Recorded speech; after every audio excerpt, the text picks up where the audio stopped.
ती राहायची जंगलाच्या पलीकडच्या बाजूला. तिला एक मुलगी होती. ती आपल्या लेकीची आठवण झाली की जायची ती लेकीला भेटायला. असंच एक खूप दिवस झाला. तिला आली आपल्या लेकीची आठवण.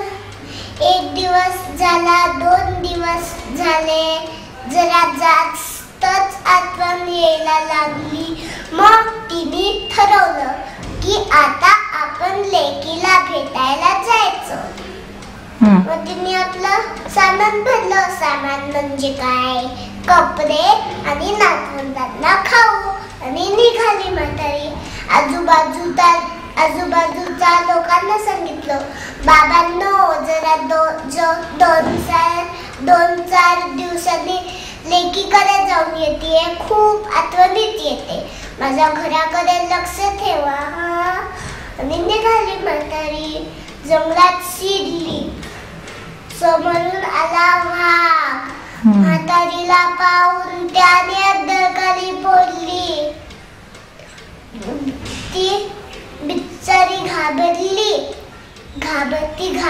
होती खरी, पण तिने वाघाला तसं दाखवलं नाही काही. ती म्हटली, खाणार तर खा बापडा, मला काय, उद्या मरायचं ते आजच मरीन, पण आता कोण तुला काय मिळणार आहे. तो म्हातारीला म्हणाला, मला काय तरी सांगून फसवतेस काय.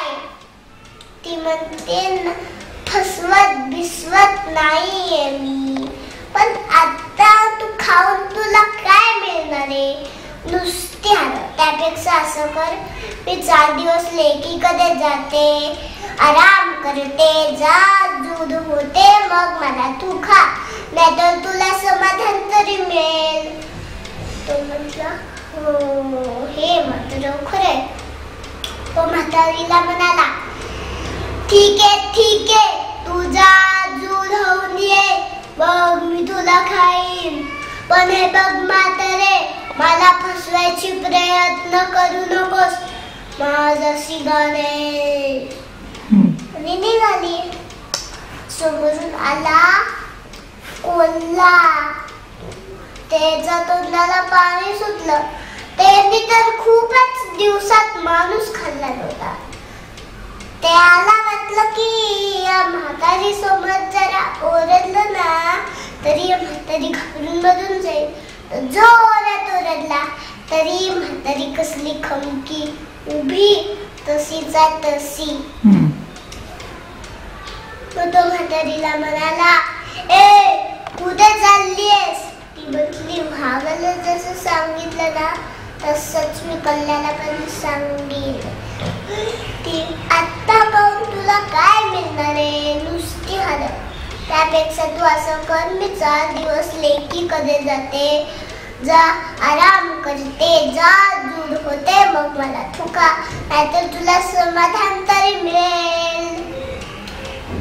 तो म्हटला, 4 दिवसांनी म्हणजे 4 दिवसांनी हा, त्यापर्यंत वाट बघतो मी तुझी.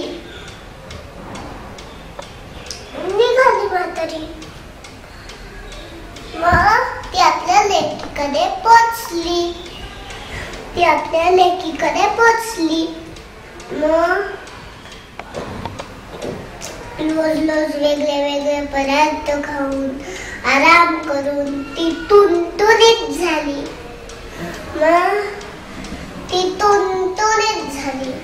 मग ती म्हणते, आता मला जायला हवं, 4 दिवस राहिले, बरं वाटलं, जगले वाचले तर पुन्हा भेटू.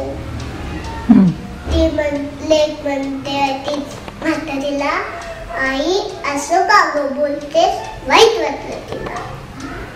पण तिने जंगलातली सगळी हकीकत सांगितली लेकीला. ती म्हणते, एवढंच ना, मी करते एक युक्ती. ती बाहेर गेली आणि तिने मोठा भोपळा आणला. तो पोखरला आणि आपल्या आईला दिला पाठवून. तो जायला गडगड कोल्हा वाटच बघत होता. त्यांनी बघितलं की एक भोपळा गदगदत येतोय. तो ओरडून विचारायला लागला, ए भोपळा, म्हातारी बघितली का रे पुढे? म्हातारी बघितले. म्हातारी भितारी मला नाही ठाऊक. चल रे भोपळा, तू नको. मग लांगा कसला फुसका, तोही लागला भोपळ्याच्या मागून पळायला. मग समोरून आला वाघ. तो म्हटला, ए भोपळा, कुठं पळतोयस एवढा? एका मिनिटात भोपळा पकडला. म्हातारीला बाहेर यावं लागलं. ती म्हटली, हे बघा, आता मी 4 दिवसांनी परत आले.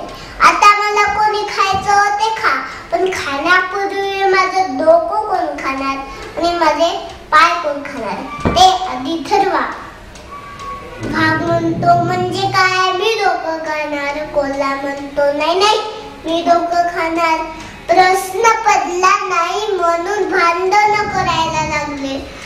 म्हातारी कसली की ती भोपळ्यात हळूच येऊन भोपळ्यात बसली आणि पळाला करून जंगलाबाहेर म्हातारीचा घर येऊन थांबला.